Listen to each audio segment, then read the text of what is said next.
And I'm going to catch it before it starts playing.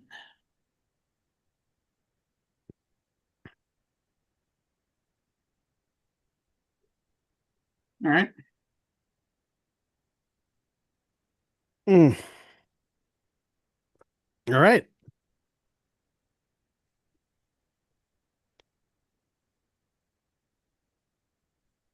So you, okay.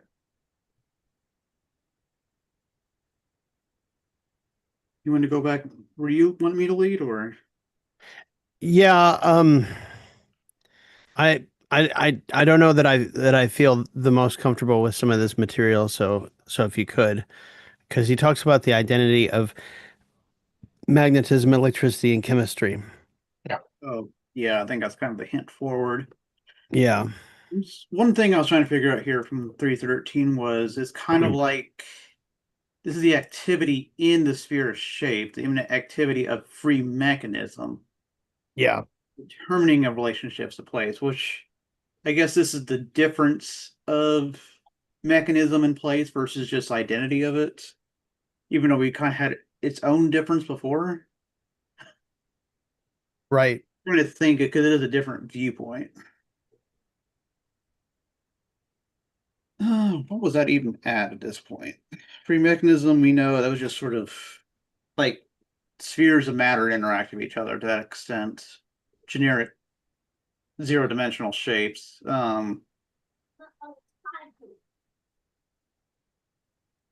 So and we had movement as part of mechanism, but this is the besides gravity. This is another more generalization of or more broad, concrete understanding of free mechanism beyond just gravity. Okay, that's what we're dealing with here. That's why it returns. All right, unless oh Did we lose it? yeah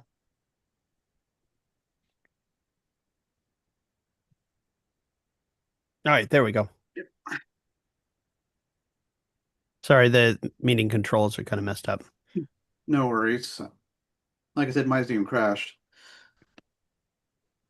All right, here we go. I'm going to say a word regarding the identity of magnetism, electricity, and chemistry. This is the part I like because it's sort of people were trying to, at the time, just kind of slam stuff together and, oh, we can call it the electromagnetic chemo reaction or something like that. So, like, yeah, there's a relationship. They didn't know what it meant, Yeah. which is kind of funny because today we know electricity and magnetism are actually dialectical moments of a single force. Is this what they mean by like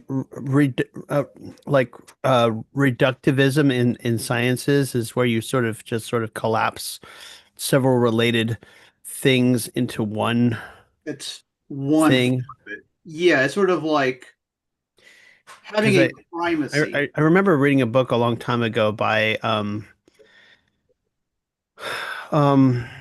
I think it was like I think it might have been Freeman Dyson where he talks about um uh I think it was Freeman Dyson where he talks about how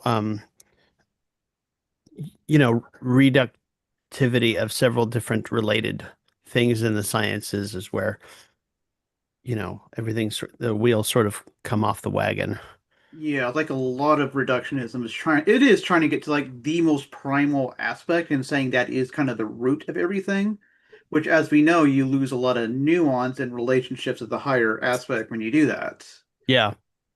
Like, is it entirely And it's possible that can and go top it's down? funny it's funny to me because more than one representative of Marxian philosophy of science has sort of edged toward um, this idea that Hegel, like they accuse Hegel of doing that when it's very much the opposite because they're like, oh, Hegel brings in the whole and that leaves out the parts. And I'm like, have you even picked up a copy of the fucking logic? It's both.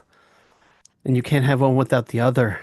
Like I I was reading I was reading a critique by Helena Sheehan the other day that she just wrote in which she basically drags Hegel for exactly that. And I'm like, Right. okay, where Hegel Yeah, actually, I'm the wrong audience for you.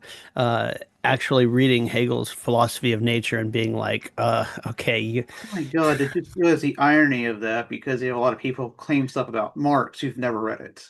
exactly. It, it it boggles my mind when people make grand claims without picking up the book that would, you know, That's the academic way. clear it up for them, I guess you could say. Well, they're academics. They, of all the people who should be picking up the books and reading them through properly, you'd think it would be them, but no, you Getting know. paid to do it, but they're not. A lot of professors repeat what they learned in grad school, and they were taught by professors who had done the same thing before them. So sometimes a lot of bad ideas get passed along Yeah, generation to generation because nobody actually read the original text. exactly. And they don't thank you for pointing it out either. They're very I haven't met one academic yet who, when I try to point something out to them, they're like, "Oh, you can't say that to me. I have a PhD and I've worked in the industry for 30 years and blah blah blah." And I'm just like, "It's not." I was trying to remember. Oh yeah, there's what was it? It was just I didn't get to watch the video yet. It's like it was one of the major mathematicians supposed to calculate what comes up more often with dice, 11 or 12. Like which one's more probable? So you can see it in front of your face. There's two combinations of 11 and one of 12. Well, he was high up there, like thinking he was overthought it to the point he got it wrong. So it's like, yeah, you can be a little too high level on certain things and Yeah, miss the trees for the forest for the trees. So yeah, so I've been thinking this section, and we can read it if we want, but basically, yeah, he's like they're trying to collapse into an identity here that, and it's kind of funny because even I'm sure Hegel would be agree that electromagnetism is a single thing, but you can't ignore the moments of electricity or magnetism. They're still different. exactly. And I mean, yeah, they're they have their however you want to put it. They even asked ChatGPT, like, "Hey, can you see between electricity and magnetism, which is more priming, which is secondary?" He's like, "No, that doesn't. That's not what science says. They say they're the same thing." It's like, okay. Well, Yeah, chemistry is electromagnetism at its base, which it's required to that certain extent, but electromagnetism are literally just the same thing and at its root. yeah, The opposition of form in environment also goes on at self-determination, where real opposition of electricity is still more real opposition of chemical action. Because the difference, yeah. They all aim the same universality of form as their substance. Electrical and chemical actions are process activities stemming from a more real, physical, more developed opposition. But of all these processes also produce alterations in spatial relationship of matter. yeah, Namely, that's concrete activity at the same time a mechanized determination is implicitly in a magnetic activity. So again, it's unfolding metaphysically between as you go higher up. This yeah, metaphysics. Um Oh yeah, recently the empirical conditions have been found to determine how far magnetism is as such also manifests in these more concrete processes. It is therefore looked as an important advance in empirical science that the identity of these phenomena have been recognized in common thought and go by the name electrochemistry or possibly of magnetoelectrochemistry or something similar. This is important, however, to distinguish from each other the particular forms in which the universal exists in their particular manifestations. The magnetism should therefore be kept for the express form and for its manifestation, which, being in the sphere of shape as such, relates only to determinations in space. Looking forward here, the name electricity similarly should be reserved for phenomena determinations explicitly donated by that word. Formerly, magnetism, yeah, they were treated as wholly separate and uncorrelated, each being regarded as an independent force, kind of a duality. Philosophy has grasped the idea of their identity, but with their express proviso that they also are different. Recent ideas in physics seem to have jumped to the other extreme, the pendulum clock that, goes from one extreme to the other, to emphasize only the identity of these phenomena, so that the need now is to assert the fact that in manner of their distinctiveness. Knocking reductionism. Yeah, the difficulty lies in their necessary unifying both extremes. It is only in the nature of notion that this difficulty finds a solution, not the identity, which merely confuses the names of these phenomena in a magnetoelectric Yes, theory. exactly. Sorry. Yeah, I mean, Yeah. reductionism to a certain extent is good when it's part of the process, not the process. Again, because that's analysis as part of the analysis synthesis dialectical relationship toward the end of logic, right? Analysis allows you to probe to the identity and then send toward, like, down while synthesis builds up. Which I guess that's how you keep identity and difference at the same time. All right. Yeah. Yeah, I think some just kind of gets more. Determinate modes of activity. Yeah. Yeah, there you go. According to the different. Since we don't determine matter specifically, but only in a spatial relationship, magnetism is literally spatial at this point. Its alteration can only be of movement. Oh, okay, because it's the expression of magnetism at this level is only spatial. Right. That is kind of the truth. That's kind of the empirical truth in the metaphysical form of magnetism here. There we go. That helps it keep straight in my mind. It's yeah, only through movement. The living creature, on the other hand, oh yeah, matter is determined by the creature's own vitality. So it's kind of another thing. Yeah, it gets more complex as you get to more complex things, basically. But yeah, that's anti-reductionism again. Yeah. Yeah. And he talks about how the phenomenon manifests itself in the material substrate. And um I'm trying to remember where I read those words because um yeah. So I was reading James Corey's novels of the Expanse. It starts with Leviathan Wakes, and one of the concepts that he bandies about when he talks about the alien civilization, right, is the idea of um is the idea of um having or living within the material substrate, right? And how because all of the aliens are well, not to give any spoilers, but because say the human characters of the book have access to the material substrate, they can do things that say a computer program in an ancient computer can't, right? Like, what ones and zeros that manifest themselves as sort of like a ghost in the machine can only do so much, but the main character has access to the material substrate, and so he can access things, right, as a physical being. And seeing it here in the middle of Hegel's book, I'm just like, it hits me like a brick.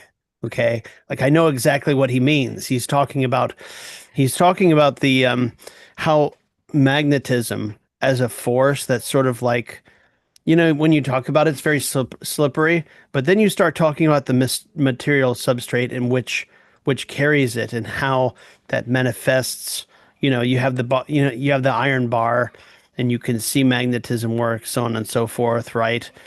You know, and you know, you see the differences between the chemical, the electrical, the magnetic within the material substrate differently. And so they're not actually the same thing. And I think that's what he's trying to say is like, it's not really the same thing.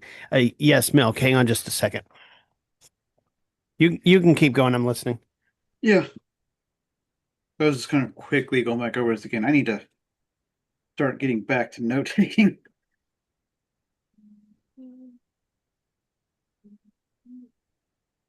Right, yeah. So magnets, let's see here. Magnetism, however, differs from gravity in this that it forces bodies into quite a different direction from the vertical one of gravity. What is it? Activity however, forces into matter without being communicated to it by an external. It's form immanent in matter. It is not, yeah, because it's comes out of matter rather than just sort of. I guess gravity is sort of too, but this is more so. Yeah. It's not rotary, not a curve like the motion of the heavenly bodies. So yeah, there's not a curvature like of space time, but that one. Its curve is therefore an approach and a withdrawal in one. Accordingly, attraction and repulsion were inseparable. Here, however, these two, yeah, because it's approach and withdrawal at the same time. Here, those two moments are separated as approach and withdrawal. Since we're in the sphere of the finite, individualized matter where the moments contain the notion seek to become free. Their unity also, which emerges in contrast to difference, is only an implicit identity. Yeah, I can kind of visualize that in my head, Yeah. trying to verbalize it. Um, because these two moments are at rest, because as the matter moves in gravity, the attraction and uh, repulsion point just moves with the mass. Well, here they're just sitting there in the moment of the magnet here, but we still have a flow nonetheless. Okay, Yeah. of course, it's from finite points. Where a point of rest is necessary. Yeah, the universal of these two moments is rest, and the rest is their indifference. Yeah, because that point of rest is necessary to separate them because that's where they cancel out. It's okay. Rest also defines their separation point, which allows such specific movement to occur. With the movement itself is an opposition in rectilinear activity because it's the same line. Oh yeah, but they're always lie together in a single plane when it comes to like pure, like the exact magnetic moment, and then like kind of the kind of uncrystallized moment of the Earth where it has generates so much difference that the even though we have the strong north and south, we know there's kind of moments of up and down as well in different points. I think it's only here because it's solid and static.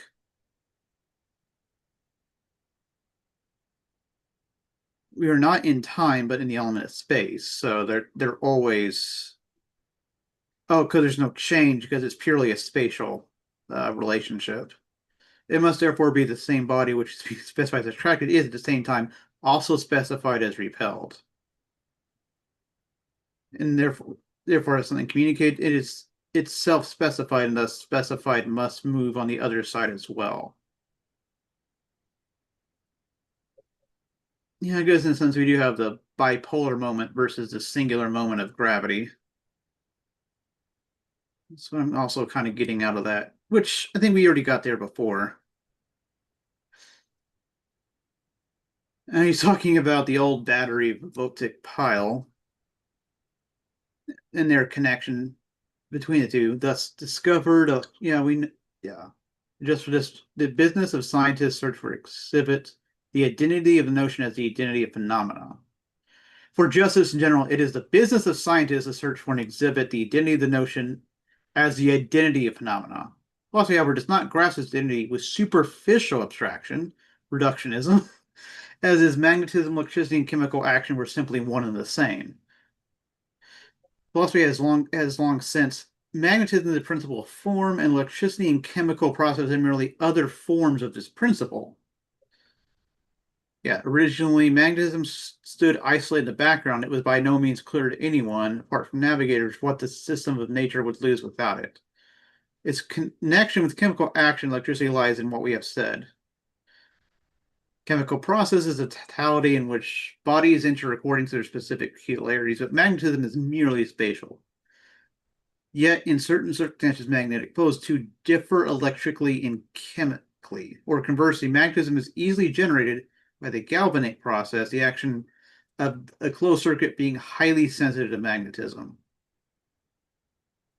In electrogalvanic action, in the chemical process, the moment of difference is posited. It's posited as physical opposites. What was galvanic again?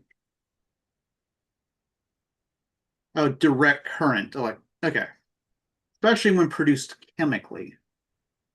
So this was the relationship where they're kind of, they're the same thing. Well, they're all interrelated, yes.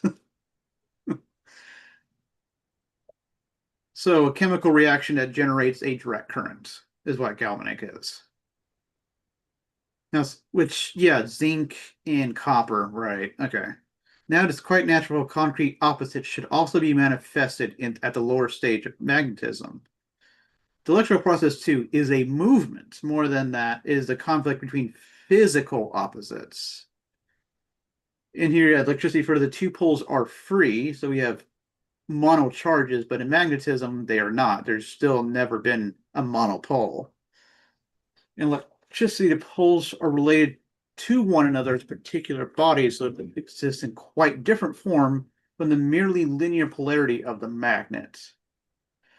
Okay, that helps. Now that I've rethought this again, that helps to think of electricity and magnetism in a superposition that relate to each other, but are also at the same time difference. So there's moments of indifference and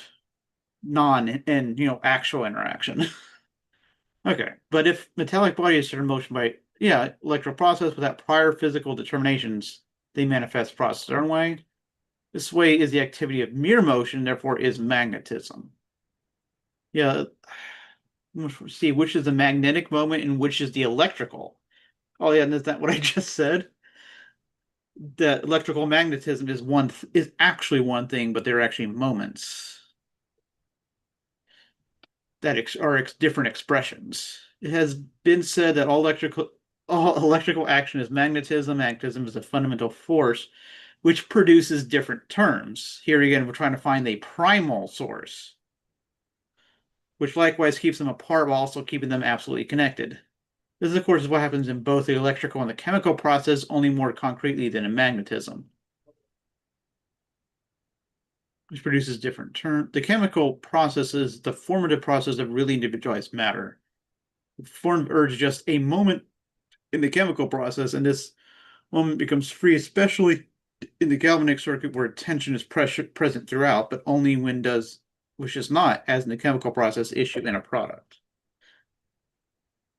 Tension is centered at the extremity, so is here the influence is exerted on the magnet. Which again, let me see. Oh yeah, that is literally the zinc, like the zinc copper oxide battery. Okay. Oh yeah, that's what a voltaic pile is. Never mind. Or that makes more sense. Um, so I'm just trying to think. The is a foreign process of really urge just itself a moment. It is in the chemical process. Okay, so the magnetic moment is really itself just a mere moment of the chemical process. But it's not. Even if even if chemistry can be broken down to magnetism, it is not the full thing. It is just a moment of the full interaction. And it only happens at the extremes where it builds up. Yeah.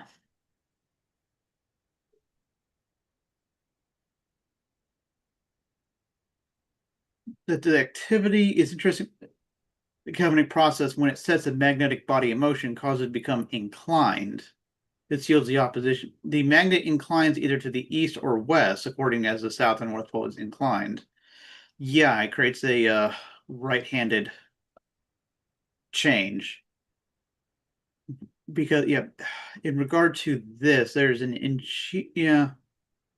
where Professor Peter successfully freely suspending in galvanic circuits. If a strip of cardboard or whalebone is cut, that a small copper or silver bowl can be brought up to one of its ends. The bowl is filled with acid, a strip of zinc piece of zinc wire is put on the acid and wound. Okay, so he's basically building what I was saying, another zinc copper battery.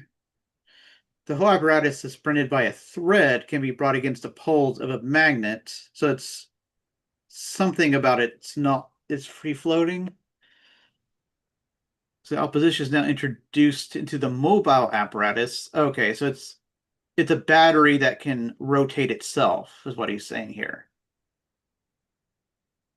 The positive is in direction of north-south. If the north pole of the magnet is brought up to the north end and the apparatus to the east side, is this north end is repelled. But if the north pole brought to the west side, attraction. Okay, basically allowing the battery to rotate it, show it has a magnetic moment in its it's generating electricity.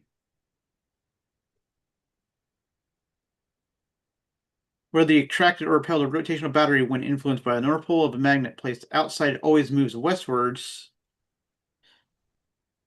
where it rotates one direction, and then the south pole generates the opposite direction. Yeah, because it generates its own north-south polarity. Which, I'm trying to think, this contradiction happens because of the kind of right-handedness between electricity and magnetism. They're not parallel, but perpendicular, definitionally. Magnetic polarity achieves wider significance on here. Chemical polarity and magnetic polarity run counter. The latter has a north-south polarity, the former an east-west polarity. Achieves a wider. Here too, the transitivity of magnetism is manifest. If a magnet is held over the termination is quite different than from that which results, which is held in the middle. It turns completely round. Yeah, it's just illustrating that their moments of expression vary, but there's still, it is only part of the process. Yeah, okay, that makes a lot more sense. Yeah, the flowing electricity causes itself to become magnetic, which again, because of it always operating perpendicular, creates a different direction. And yeah. All right. Do you have any questions on that, Matt? Because I know it's kind of okay. No, it makes sense because yeah, like as a process, you know, one block stacks on another, but it's not like it's the same block. It's more like you build up enough in the chemical sphere, and then you have electrical, reactions, and the magnetic also Yes. manifests because of the right chemical makeup. I mean, you look at the makeup of the Earth's composition, and it is a chemical process, a large chemical process. Yes, Popsicle. you already had a popsicle, honey. No more popsicles. Just 3. Yeah, you're done. You're done. We're almost time for bed. Because the 3 popsicles left. Yeah, no more popsicles, honey. The 3 popsicles gone? Yes. No more popsicles, honey. 3 Sorry. No worries. It's always popsicles. done. Yeah.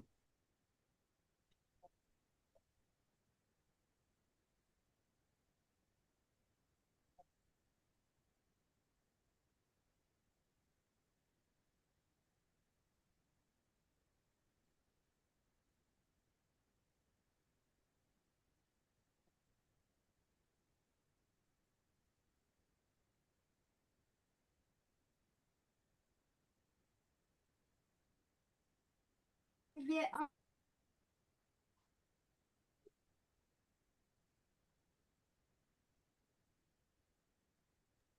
You can keep going. Sorry. He's I just don't sort of tooling around. Yeah.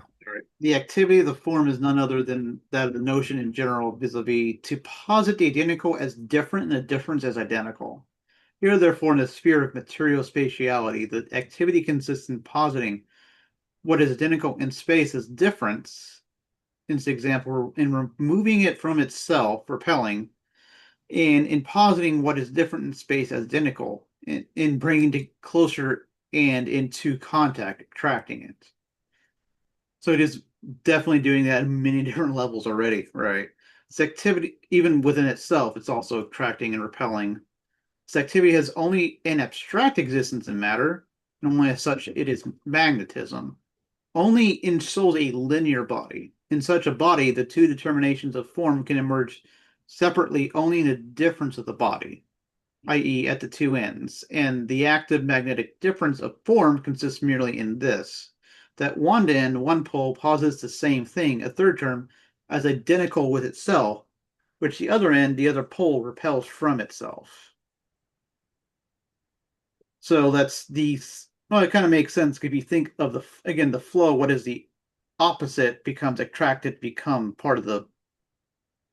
identical to it, and the two things that are different gets repelled, so they're actually different flow. Yeah. And then let's see here. I don't think this is, yeah, that's, nope, I can't get it on one screen. Okay. We express all magnetism by saying that like poles repel each other and like poles attract, or this is when I was talking about, yeah, this is where I got this idea from, this section. Or like poles are hostile to one another, where unlike poles are friendly. The expression like, however, no other determinate content except that those poles are like, both of which are equally attracted or repelled by a third. But the determination of this third consists similarity in either merely repelling or attracting the said like poles or simply some other. So, yeah, somehow they're a third, but the third is also the same as the two. All these determinations are purely relative without a sensible neutral existence, as was said above, thus such as north and south contain no original, primary, or immediate determination. Consequently, the attraction of unlike and repulsion of like poles are certainly no secondary nor yet a special manifestation of magnetism, presupposed or already peculiarly determined. They express nothing else, on the contrary, but the nature of magnetism itself. So, too, the pure nature of the notion when posited as an activity in this sphere. So it's like, in order to explain magnetism, you're describing magnetism.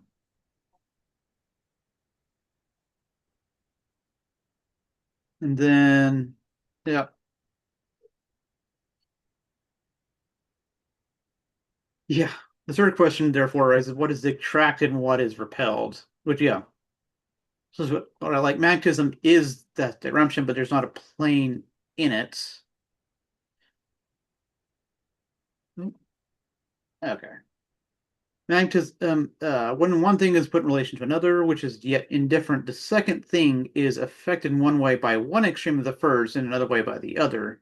The infection consists in the second, I want to means inflection there. It consists in the second body being made the opposite of the first in order that as posited as other by the first, it may be posited by the first as identical with itself. It is therefore the activity of the form which first determines the second as opposed. The form thus exists as a process against the other. The activity enters in relation with another, opposes this other to itself. The other was, in the first instance, only an other for us in our comparison. Now it is determined as other for the form to be posited as identical. Conversely, on the other side, you have the opposite side of the determination.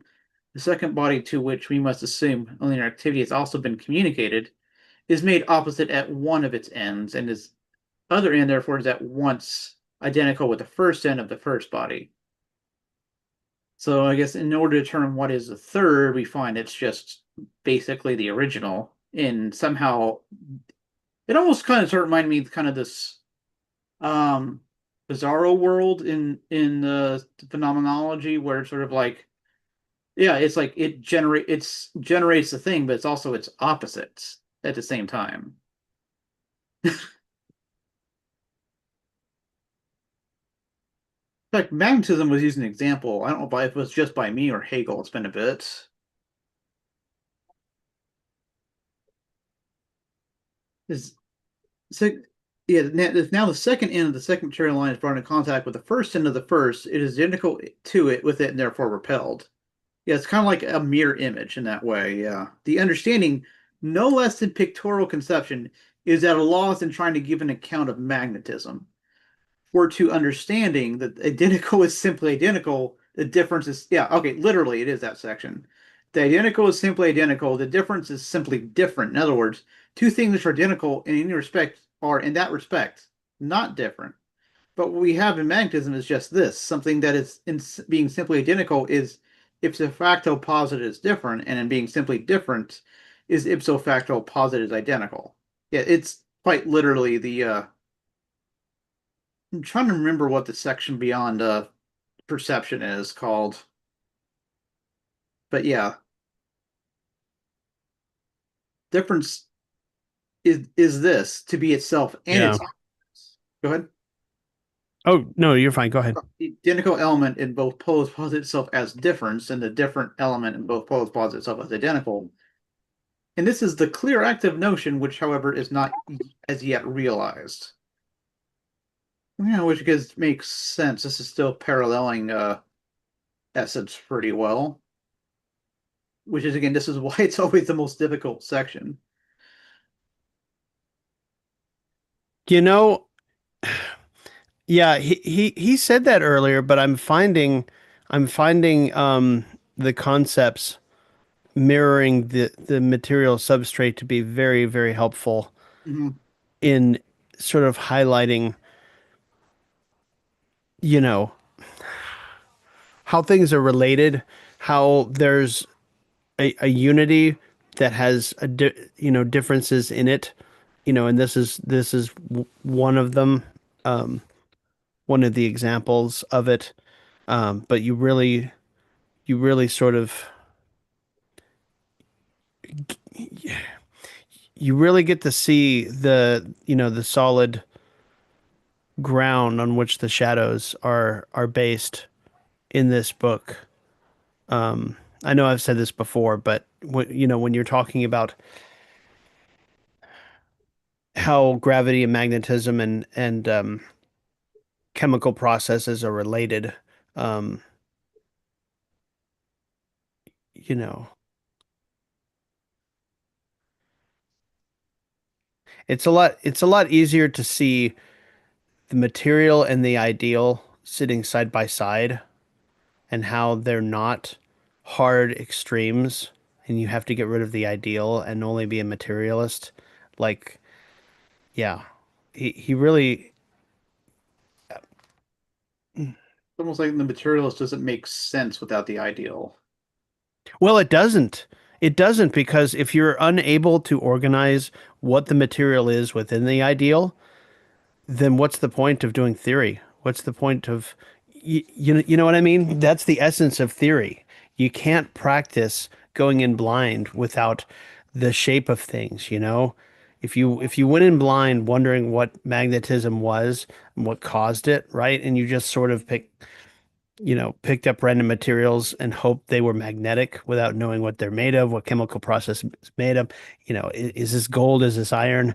Is this a different kind of metal that doesn't magnetize unless it's under, and you do that experimentation, you do the experimentation to figure out um, how the things are related. And yeah. Well, I mean, you can just go over what historically was thought to be the process and just use that. Yeah, and people get by. I think Hegel says this somewhere in the Logic of the Phenomenology.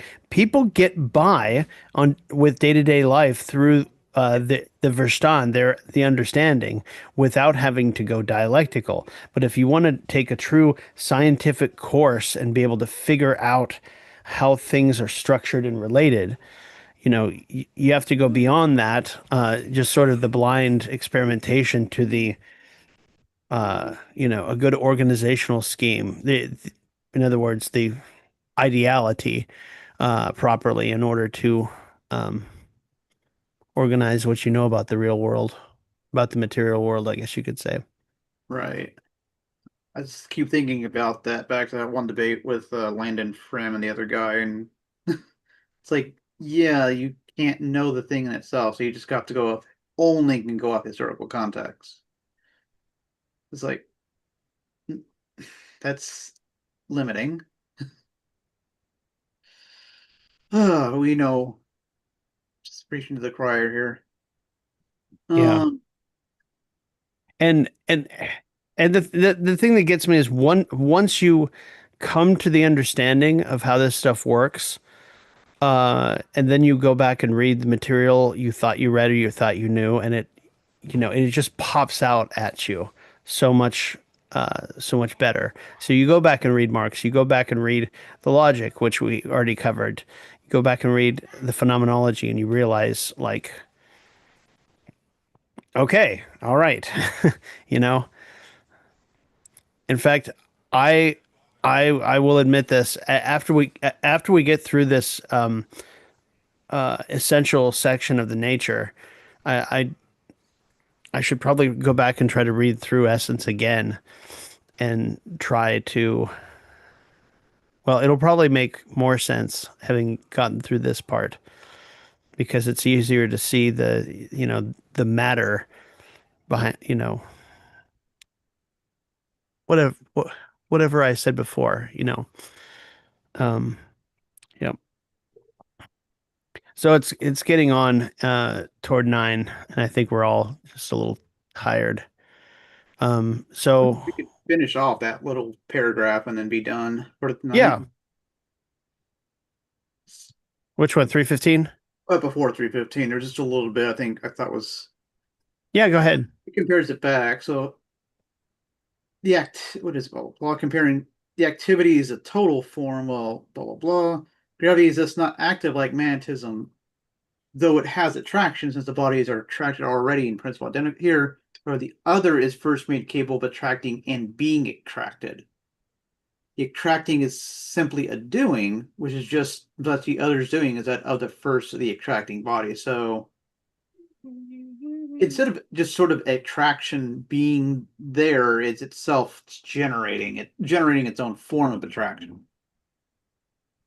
Is what he's trying to say. Magnetism now functions as middle term to the extreme of subjectivity, which contains itself in a point, in the extreme of fluidity, which exists only as a continuum but is completely indeterminate within itself. This from the form which in the crystal results material product as shown, for example, in the ice needle. Which I have to look at that is, but I'm trying to think if there's a syllogism right here. I'm still trying to kind of grasp. Subjectivity at a point, yeah, that makes sense, but the fluidity. Yes. Yeah, the middle term. Yes. Yeah. Magnetism now functions as the middle term to the extreme of subjectivity, which contains itself in a point, in the extreme of fluidity, which exists only as a continuum but is completely indeterminate within itself. Magnetism is the abstract liberation of the form which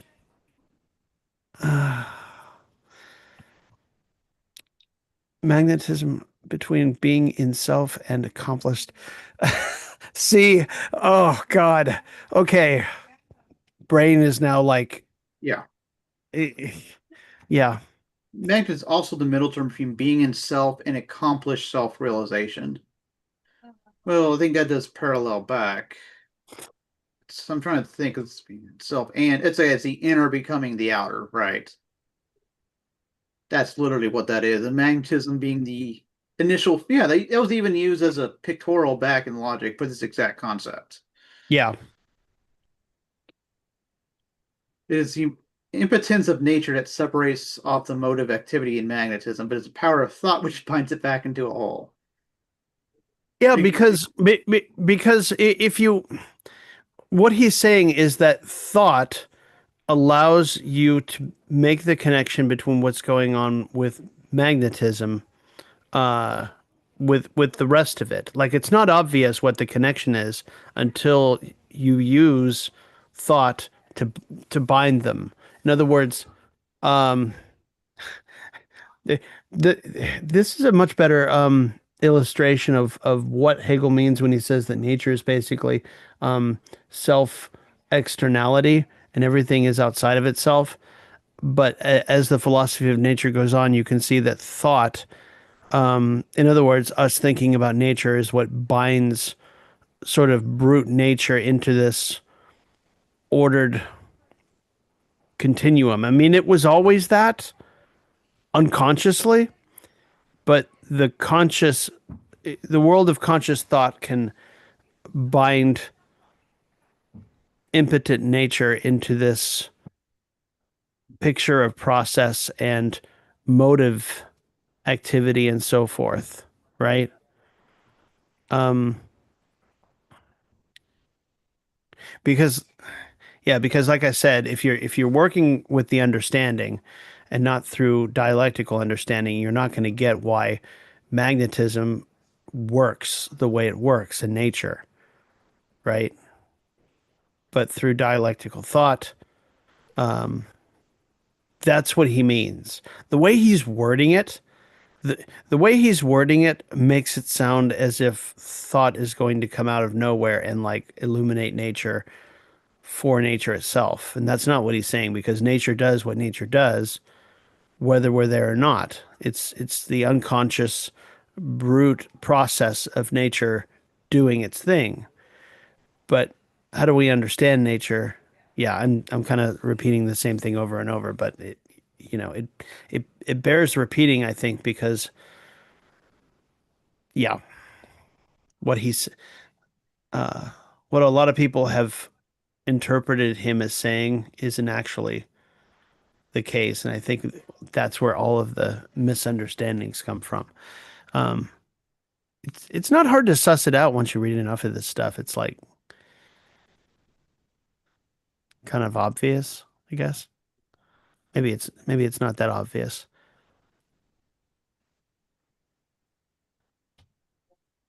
Anyway, it's 9:03. So, and I'm about to fall asleep, and I think so are my kids. So, can we figure out offline where we're going to read next Sure. rather than figure it out right now? I'm pretty sure it's gonna, you know, because we said to 179, Try you to know, tighten this up a bit.